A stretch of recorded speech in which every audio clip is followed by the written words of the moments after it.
अरे यार 3 बजे फिल्म शुरू हो जाएगी, तू क्या कर रही है? बस मुझे 5 मिनट दे, मैं अभी साड़ी बदल कर आती हूँ। अरे बहू, तू अचानक कहाँ जा रही है? तेरी सास तुझे आवाज दे रही है।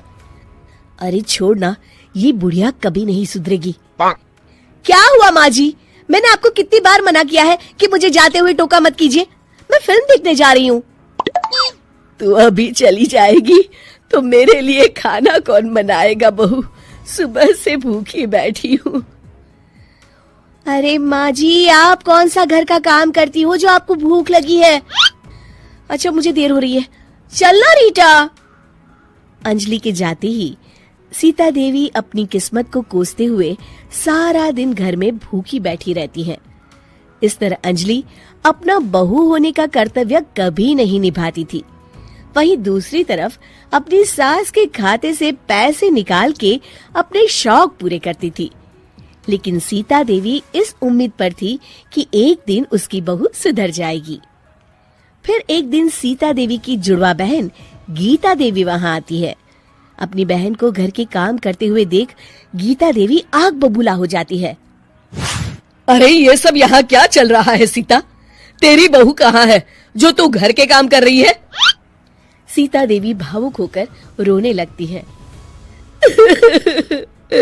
अब तुझसे क्या छुपाऊं?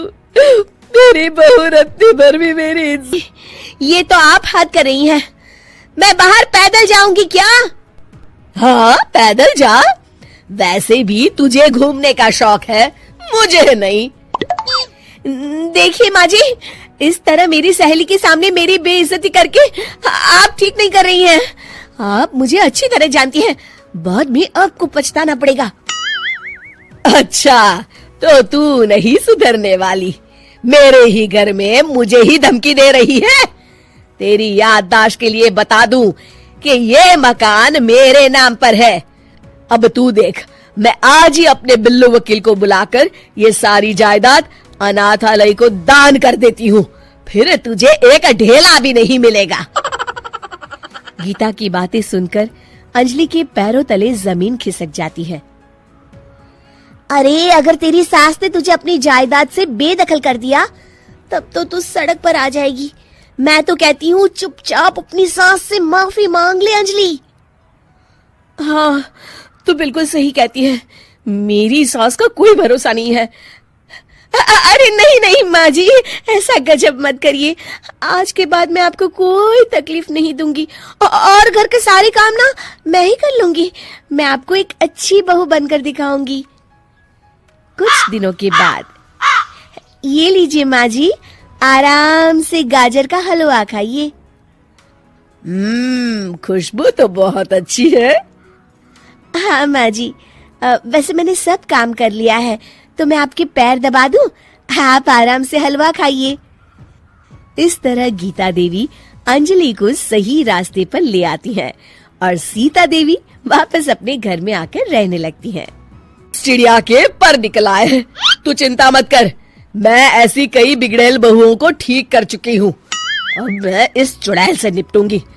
तू कुछ दिनों के लिए मेरे घर चली जा। मेरी बहू तेरी अच्छी देखभाल करेगी। फिर दोनों बहनें आपस में साड़ियां बदल लेती हैं और सीता देवी अपनी बहन के घर चली जाती हैं। देर रात अंजलि जब घर आती है तो अपने कमरे का नजारा देख उसकी आंखें फटी की फटी रह जाती है। हे राम, मेरे कमरे का एसी कहाँ चला गया? और मेरा 56 इंच का एलईडी टीवी कौन ले गया? अंजलि तहस के साथ अपने सास के कमरे में जाती है। तभी वो देखती है कि उसके कमरे का एसी और टीवी उसकी सास के कमरे में लगा है और गीता देवी आराम से एसी की हवा खाते हुए सास बहू सीरियल का मजा ले रही है। अच्छा, तो ये सब इस बुढ़िया की कारस्तानी है। अभी इसे बताती हूँ। ये सब क्या है माँ जी? आपकी हिम्मत कैसे हुई मेरे सामान को हाथ लगाने की? क्यों बहू, ये सारा सामान तूने तेरे पिताजी के पैसों से खरीदा है क्या? है? लगता है तू भूल गई कि ये सारा सामान मेरे पैसों से आया है। इसलिए मैं अपनी सारी चीजें अपने कमरे में उठा लाई। तुझे कोई एतराज है? चल जा यहाँ से, सीरियल का मजा किरकिरा मत कर। गीता की बातों का कोई जवाब नहीं बनता देख अंजलि अपने दांत पीस कर रह जाती है। अगले दिन रीटा और अंजलि शॉपिंग पे जाने की तैयारी